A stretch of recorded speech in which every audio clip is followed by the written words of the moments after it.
okay, if the charge q is uniformly distributed along the wire of length L, then the linear charge density. நம்ம இப்போ linear charge density calculate பண்ண போகிறோம். The linear charge density definition என்ன? The linear charge density is defined as charge per unit length. So lambda is equal to q by L. Lambda is a charge density. Linear charge density lambda. Q ங்கிறது charge, L ங்கிறது length. The unit is coulomb per meter.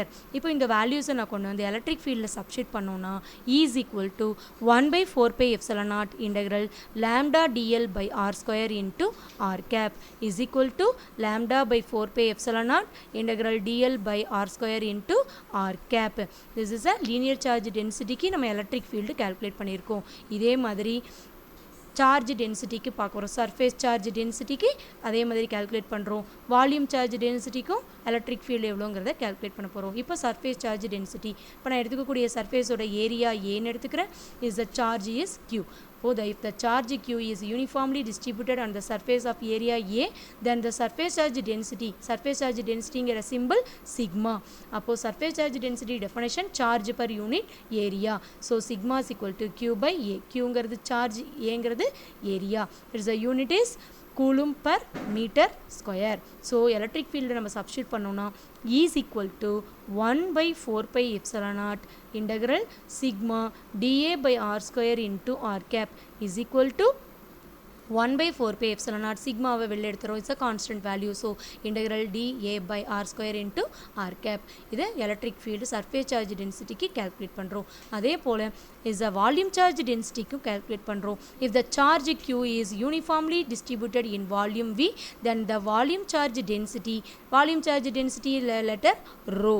ரோங்கிறது volume charge density. அதுக்கான definition charge per unit volume is equal to q by v. qங்கிறது charge, vங்கிறது volume. The unit is coulomb per metre cube. இப்போ is equal to 1 by 4 pi epsilon naught integral rho dv by r square into r cap is equal to 1 by 4 pi epsilon naught rho integral dv by r square into r cap. இப்போ volume charge density வரைக்கும் நம்ம calculate பண்ணிட்டோம். Next topic electric field lines. Electric field லைன்ஸை பற்றி பார்க்க போகிறோம். Electric field லைன்ஸுங்கிறது is a imaginary lines. அது இமேஜினரி ஸ்ட்ரெயிட் லைனாக இருக்கலாம் அல்லது கர்வ்டு லைனாக இருக்கலாம். பட் இன்டர்செக்ட் மட்டும் ஆகாது. So the electric field vectors are visualised by the concept of electric field lines. அப்போ எலக்ட்ரிக் ஃபீல்டு வெக்டரை நம்ம விசுவலைஸ் பண்ணுறோம். அது எலக்ட்ரிக் ஃபீல்டு லைன்ஸுங்கிற கான்செப்டில். they form a set of continuous lines ஆயிருக்கும் which are visual representation of the electric field in some region of the space. ஒரு ஸ்பேஸில் electric field visual representation ஆயிருக்கும். அந்த லைன் கண்டினியூஸாக இருக்கிறது தான் என்னென்னு சொல்கிறோம், எலக்ட்ரிக் ஃபீல்ட் லைன்ஸ் அப்படின்னு சொல்கிறோம். நெக்ஸ்ட்டு எலக்ட்ரிக் ஃபீல்ட் லைன்ஸோட ப்ராப்பர்ட்டிஸ் பார்க்க போகிறோம். எலக்ட்ரிக் ஃபீல்ட் லைன்ஸோட ப்ராப்பர்ட்டிஸ்னு பார்த்தோன்னா first point, electric field line starts from positive charge and end at the negative charge அல்லது இன்ஃபினிட்டியாக இருக்கலாம். இப்போ எலக்ட்ரிக் ஃபீல்ட் லைன் ஸ்டார்ட் பண்ணுறதே பாசிட்டிவ் சார்ஜிலேருந்து நெகட்டிவ் சார்ஜஸாக இருக்கும். அப்படி எண்டு நெகட்டிவாக இல்லைன்னா அது இன்ஃபினிட்டியாக கூட இருக்கலாம். ஆனால் ஸ்டார்ட் பண்ணுறது எப்பயுமே must positive charge. For a positive point charge, the electric field lines point radially outward, and for a negative point charge, the electric field lines point radially inward. Already நம்ம பார்த்துருக்கோம். எலக்ட்ரிக் ஃபீல்டுக்கே நம்ம பார்த்தோம். அவுட்வேர்டாக இருந்தால் positive சார்ஜாக இருக்கும், electric field line இன்வேர்டாக இருந்தால் negative point சார்ஜஸாக இருக்கும். இந்த diagram அதை தான் எக்ஸ்பிளைன் பண்ணுறாங்க. சார்ஜ் பாசிட்டிவ் க்யூவாக இருந்துச்சுன்னா இந்த ஏரோ மார்க் பாருங்கள் is a outward direction.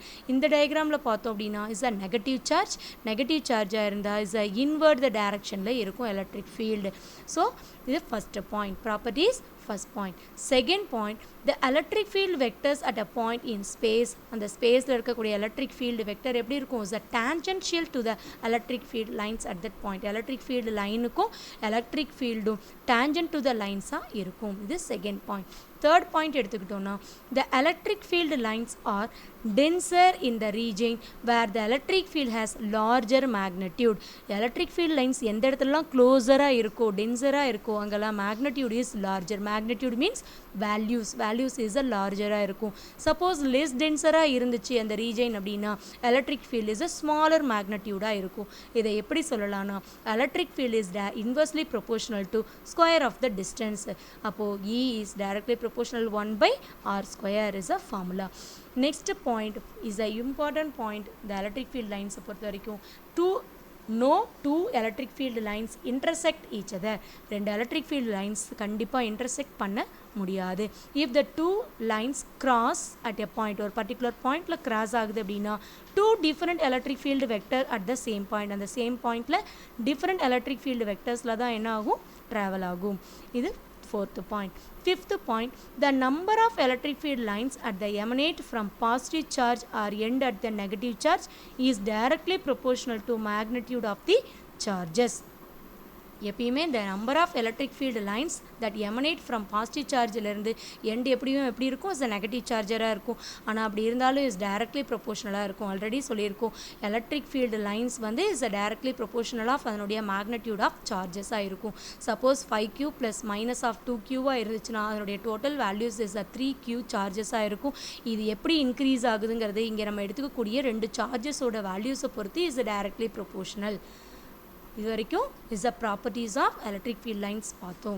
next point, next topic, electric dipole. Electric dipole is a consider two equal and opposite point charges that are separated by a small distance to a.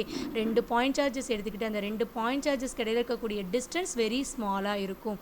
அப்போ two equal and opposite charges are separated by a small distance constitute an electric dipole. This is a definition.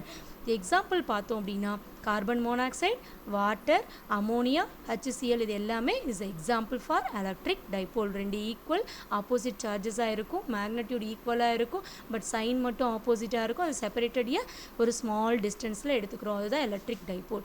Dipole மொமெண்ட்னு எடுத்துக்கிட்டோன்னா it is defined as product of any one of magnitude of charge and separated distance. அதை ரெண்டையும் multiply பண்ணிக்கிறோம்.